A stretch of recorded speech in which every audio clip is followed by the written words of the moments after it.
Hello मेरे प्यारे बच्चों, तो कैसे हैं आप सब। उम्मीद करते हैं सब बढ़िया। तो पहले बच्चों, आज की ये वीडियो होने वाली है एक्सरसाइज 9.2 का सबसे लास्ट क्वेश्चन। मतलब क्या है, इनडायरेक्ट प्रोपोर्शन इनवर्स प्रोपोर्शन का सबसे सबसे सबसे सबसे सबसे लास्ट क्वेश्चन। पूरा चैप्टर खत्म, सारी एक्सरसाइज खत्म, सारा क्वेश्चन खत्म, सारा एग्जांपल खत्म, सारा ट्राई दिस खत्म, सारा थिंक एंड डिस्कस खत्म, सारा डू दिस खत्म, सब कुछ खत्म। अच्छा, डू दिस एक बचा आई थिंक, इसके बाद बहुत ज्यादा हो गया ना। हाँ, तो ये हम लोगों ने पूरा पूरा कंप्लीट कर लिया, पूरा चैप्टर खत्म कर दिया, पूरा निचोड़ डाला एकदम, मतलब गाड़ डाला एकदम, मतलब तबाही मचा दी हम लोगों ने, पूरा पूरा खत्म कर दिया। तो बस अब हम लोग को ये क्वेश्चन सॉल्व करना है, इसको भी सॉल्व करके खत्म करते हैं, फिर मजे करते हैं प्यारे बच्चों। ठीक है, अब देखो ध्यान से देखो ये क्वेश्चन क्या क्या रहा है, पहले मैं बता दूं। हर क्वेश्चन में बता रहा हूं कि एक्सरसाइज को स्टार्ट करने से पहले, इनवर्स प्रोपोर्शन को सॉल्व करने से पहले, जिन बच्चों को नहीं पता कि इनवर्स प्रोपोर्शन क्या होता है, उनके लिए सबसे पहले चैप्टर की वीडियो मैंने बनाई होगी, वीडियो नंबर 1, उसको देखो बाबू, मजा आ जाएगा। जादुई तरीके से हम लोगों ने समझाया इनवर्स प्रोपोर्शन, डायरेक्ट प्रोपोर्शन क्या होता है। ठीक है, और साथ ही साथ हम लोगों ने मजे लेते लेते सीखा है। और साथ ही साथ अगर सिर्फ आपको इनवर्स प्रोपोर्शन सीखना है और फॉर्मूले को कैसे यूज करते हैं अगर ये जाना है, तो एनसीईआरटी मेथड हम लोगों ने पढ़ा है।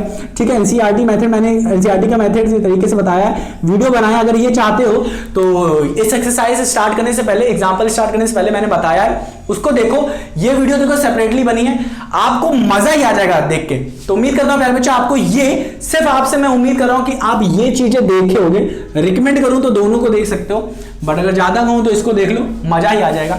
ठीक है, तो अब आते हैं हम लोग, क्या ये वाला देखोगे तो आपको फॉर्मूला लगाना सीखने में आ जाएगा कैसे लगता है। आते हैं क्वेश्चन नंबर 11 पे, सबसे लास्ट क्वेश्चन। बवाल क्वेश्चन तो नहीं है, मजा आएगा सॉल्व करने, सीखने को मिलेगा। क्या है, आपका स्कूल है और आपको तो पता है school has 8 periods a day, each of 45 minutes, each day each of 45 minutes duration. How long would each period be if the school has 9 periods a day, assuming the number of schools are to be the same? क्या क्या रहा है, ध्यान से हम लोग chart बनाते हैं, फटाक से चार्ट बनाते हैं। क्या क्या रहा है, ध्यान से देखो। यहाँ पे पहले तो आपको समझना है कि यहाँ पे इनवर्स प्रोपोर्शन लग रहा है या नहीं, तो मैं बता देता हूँ यहाँ पे इनवर्स प्रोपोर्शन लगेगा। क्यों लगेगा इसको समझते हैं पहले। देखो कह रहा है, अगर 8 पीरियड्स हैं आपके, 8 पीरियड्स हैं स्कूल में, क्या होता है, पूरा स्कूल क्या होता है, 8 पीरियड लगते हैं, सारे 45 मिनट्स के होते हैं। हो सकता है आपके स्कूल में थोड़ा कम हो या ज्यादा हो, तो हम मान लेते हैं 8 पीरियड्स लगते हैं। हर पीरियड कितने हैं, हर पीरियड्स 45 मिनट्स के हैं, 45 मिनट्स के हैं। ध्यान सुनो, 8 पीरियड्स हैं, 8 पीरियड्स हैं, ध्यान सुनो, 8 पीरियड्स हैं, पीरियड्स हैं हमारे 8, और मिनट टाइम कितना लग रहा है, हर पीरियड कितने, 45 मिनट्स के। कह रहा है अगर मैं इस पीरियड्स को बढ़ा दूं, पीरियड बढ़ा दूं, मतलब 8 से 9 कर दूं, तो टेबल तो यही बन गई हमारी, 8 से 9 पीरियड कर दूं, तो बताओ ये टाइम घटेगा या बढ़ेगा। और आपको 45 मिनट्स जो था, 45 इंटू 9, मतलब जो टोटल टाइम लग रहा था, जितने समय पे आप छोड़ जा रहे हो, अगर 2 बजे आप छूट जा रहे हो, 2 PM, या आप 1 PM पे अगर आप, या 12 PM पे अगर आप छूट जा रहे हो, इन समय से कोई भी PM मान लेते हैं आपका है, तो उसी पे आप जाओगे। अगर 12 बजे छुट्टी हो जा रही है तो 12 बजे ही छुट्टी होगी। अगर 9 बजे छुट्टी हो, मतलब अगर 1 बजे छुट्टी हो जा रही है तो 1 ही बजे, और 2 बजे हो जा रही है तो 2 ही बजे छुट्टी होगी। तो जिस दिन जितने बजे छुट्टी होगी उतने बजे ही छुट्टी होगी, उससे बढ़ाया घटाया नहीं जाएगा। तो सेम टाइम पे छुट्टी होगी। तो पूछ क्या रहे हैं, तो बताइए कि अगर 9 पीरियड्स बढ़ जाएगा तो हमें पता है क्या हो जाएगा, ये जो 45 मिनट्स का टाइम है ना, टाइम बट जाएगा। जो एक नया पीरियड बनेगा ना, एक नया जो पीरियड बन रहा है, नवा पीरियड, वो क्या होगा, हर पीरियड में से तो क्या होगा, टाइम निकाल लिया जाएगा, उसमें से टाइम निकाला जाएगा। तो 2-2, 3-3 करके 1-1 मिनट निकाल लिया जाएगा। तो 1-1 मिनट निकाल लिया जाएगा, तो इसमें भी जोड़ दिया जाएगा, और फिर हमारे ये 30 मिनट का या 40 मिनट का ये हमारा क्या बन जाएगा, पीरियड बन जाता है। तो वही पूछ रहे हैं कि हर पीरियड कितने टाइम का होगा, वो बताइए। तो हमको पता चल गया, इस चीज से हमें पता चला कि नहीं, कि अगर पीरियड बढ़ा दोगे तो क्या हो जाएगा, जो टाइम है, हर पीरियड का जो टाइम है, अगर ये 45 मिनट का है, तो हर पीरियड अब क्या हो जाना है, 9 बन गया पीरियड, तो अब हर पीरियड क्या होने वाले हैं, कम हो जाएगा।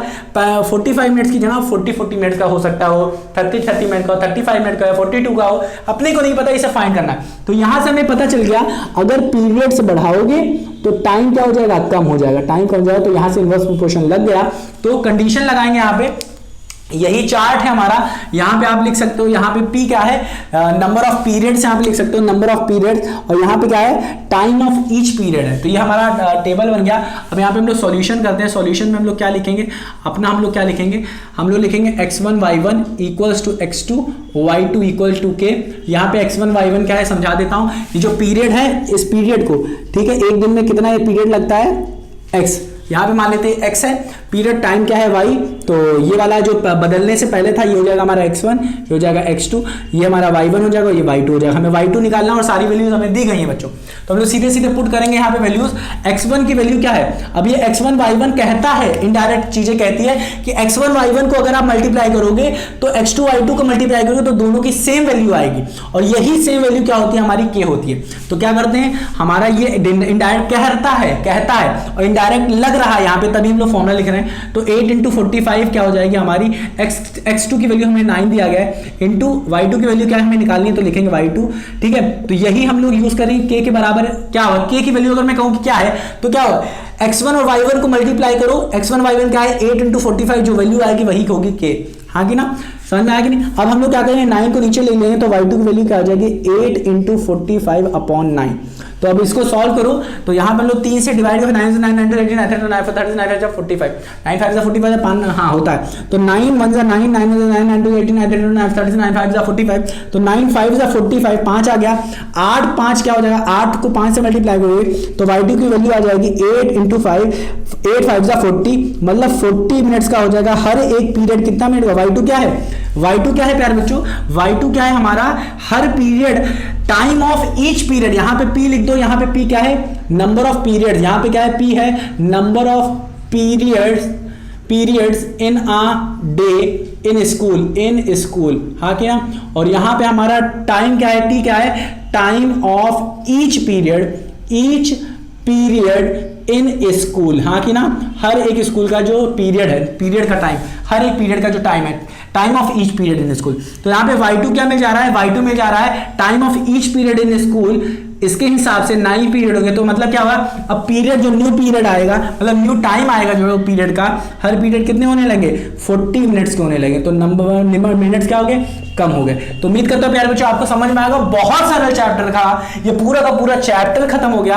अब आप चाहते तो k की वैल्यू का यूज करके कर सकते थे, मतलब सिर्फ इतना यूज करते आपका आंसर आ जाता। कैसे आता, ध्यान से बताओ, ये हम लोग x1 y1 का यूज करते हैं, x1 y1 का मतलब क्या है, वो वैल्यू है k की, x1 y1 का मतलब क्या है, वो है वैल्यू k की, तो k हमारा क्या आता है x1 y1 मतलब इसका हो जाएगा, k की वैल्यू क्या आ जाएगी 4 × 45 हो जाएगी, हाँ कि ना, 4 × 45, और x2 क्या है, हमें x2 की value x2 y2 equal to k अगर मैं कर दूं तो x2 की वैल्यू क्या है, y2 की वैल्यू क्या है, x2 की वैल्यू हमें 9 दी गया है, y2 की वैल्यू हमें निकालनी है, इक्वल टू k मतलब 4 × 45, हाँ कि ना, y2 की वैल्यू क्या आ जाती है 4 × 45/9 हो जाती, तो हमारा 4 × 45 है ना, 4 नहीं, ये हमारा क्या है 9 × y2 इक्वल्स टू 8 × 45 है, क्या है 8 × 45 ना कि 4, ये 8 × 45, तो इसको करते 9 5 45 8 5 40, तो फटाक से आंसर आ जाता है हमारा 40।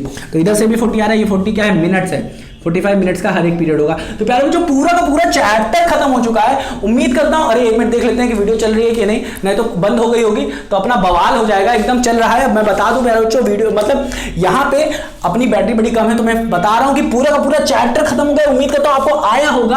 अगर आपको समझना है कि भाई साहब इनवर्स प्रोपोर्शन डायरेक्ट प्रोपोर्शन क्या होता है, तो सबसे पहली वीडियो देखो, वहां पे आपको समझ में आ जाएगा इनवर्स प्रोपोर्शन क्या है, डायरेक्ट प्रोपोर्शन क्या है। अगर आपको सेपरेटली समझना है फॉर्मूले का मतलब क्या होता है, डायरेक्ट प्रोपोर्शन क्या होता है, तो डायरेक्ट प्रोपोर्शन के लिए अलग वीडियो बन के रखिए, सेपरेटली डायरेक्ट बनाया है, डायरेक्ट प्रोपोर्शन का समझ सकते हो। इनवर्स प्रोपोर्शन को समझना है, एक्सरसाइज 11.2 को अच्छे से समझना है, तो उसके लिए सेपरेट वीडियो बनाए, एनसीईआरटी में किस तरीके से बताए हैं, ठीक है।